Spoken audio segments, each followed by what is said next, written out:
Assalamualaikum warahmatullahi wabarakatuh. Kami daripada Kumpulan 9 akan membentangkan tajuk Falsafah Rukun Negara. Ahli kumpulan kami terdiri daripada 11 orang ahli, di mana slide pembentangan telah disediakan oleh Azra Akilah. Pembekal maklumat disediakan oleh Fatimah, Khadidah, Humaira dan Hafizah. Pembentang pula terdiri daripada Siti Nurfarah Aida, Ani Zulaika, Syafiqah dan Huda. Dan video editor disediakan oleh Nurul Misbah dan Nur Anis. Falsafah rukun negara.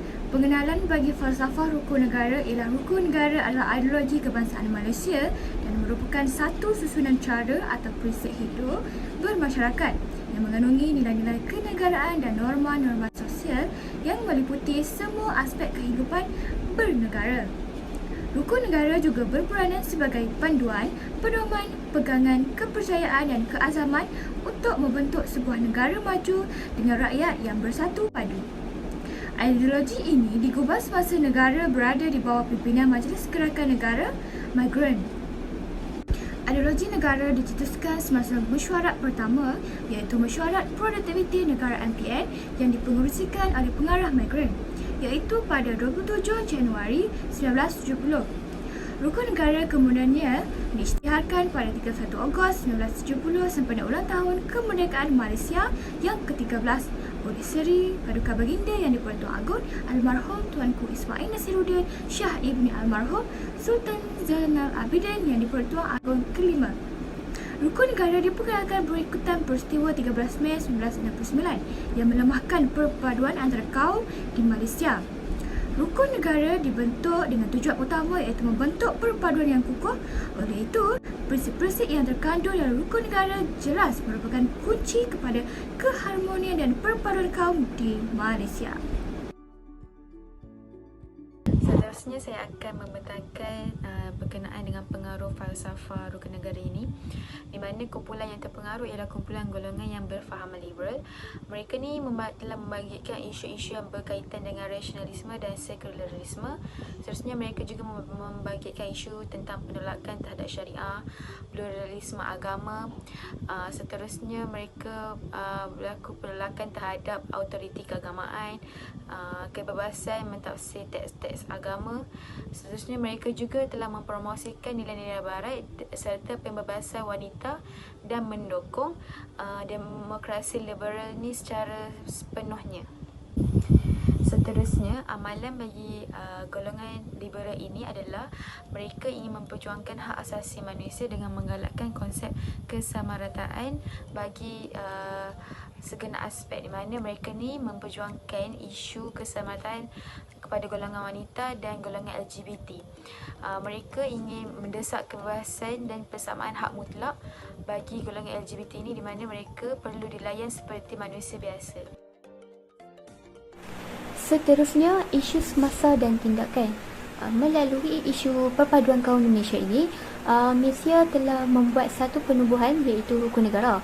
Hal ini wujud disebabkan oleh berlakunya tragedi rusuhan pada 13 Mei tahun 1969. Ketika itu kita boleh lihat masyarakat sangatlah tidak menghormati antara satu sama lain dan sangatlah mementingkan kaum masing-masing.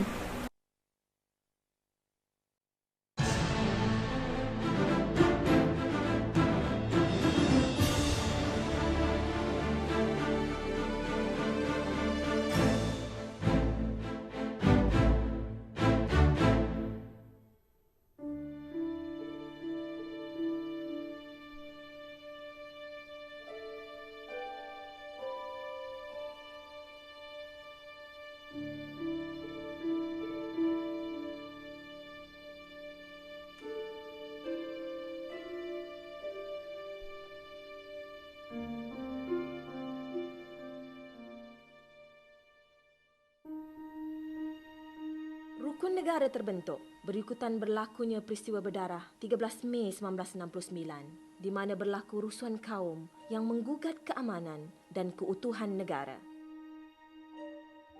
Pergaduhan antar kaum ini telah mengakibatkan kehilangan nyawa, kecederaan dan kerugian harta benda.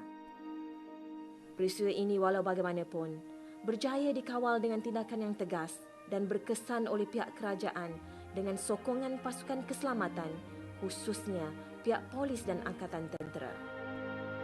Bagi merangka strategi perpaduan nasional pada masa itu, Yang Amat Berhormat Tun Abdul Razak, Timbalan Perdana Menteri ketika itu, telah menyeru rakyat Malaysia yang berbelang kaum supaya bersedia untuk hidup bersaudara jika mahu kekuatan masyarakat majmuk, subur dan selamat. Dengan adanya rukun negara, isu perkauman dapat dibendung dengan baik. Selain itu, terdapat 5 objektif rukun negara. Yang pertama, mencapai perpaduan yang lebih erat dalam kalangan masyarakat di Malaysia. Yang kedua, memelihara satu cara hidup demokratik. Yang ketiga, melahirkan masyarakat yang adil di mana kemakmuran negara dapat dinikmati bersama secara adil dan saksama. Yang keempat, membina satu sikap yang liberal terhadap tradisi kebudayaan yang kaya dan berbagai-bagai corak. Yang kelima, membangunkan satu masyarakat progresif yang berlandaskan sains moden dan teknologi. Melalui 5 prinsip rukun negara ini, masyarakat dapat hidup dalam keadaan yang harmoni dan aman tanpa berlakunya rusuhan kaum. Seterusnya, falsafah rukun negara juga memainkan peranan yang amat penting dalam membentuk perpaduan kaum di Malaysia, terutamanya dalam membentuk persefahaman di dalam kalangan setiap kaum itu sendiri. Tindakan kumpulan yang dipengaruhi oleh falsafah ialah kerajaan.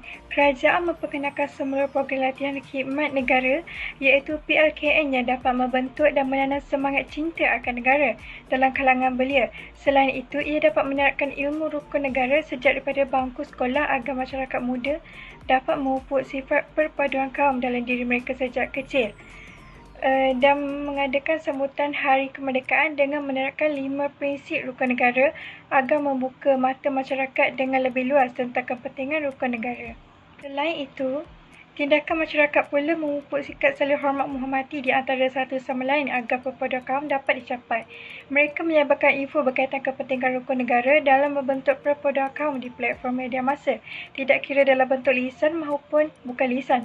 Mereka mengadakan sambutan hari raya dengan menjemput masyarakat tidak mengira kaum. Setiap kaum dapat mempelajari tentang perayaan sesuatu kaum yang lain.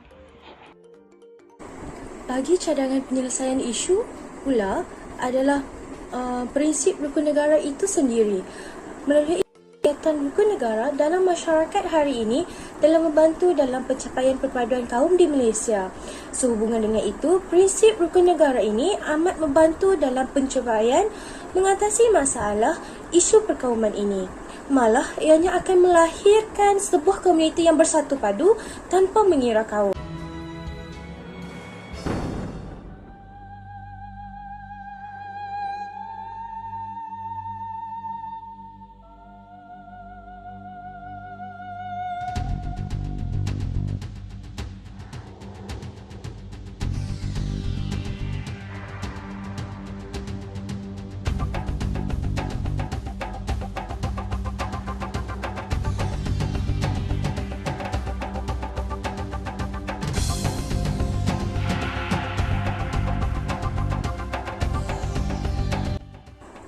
Setakat itu sahaja dari kumpulan kami. Dan terima kasih.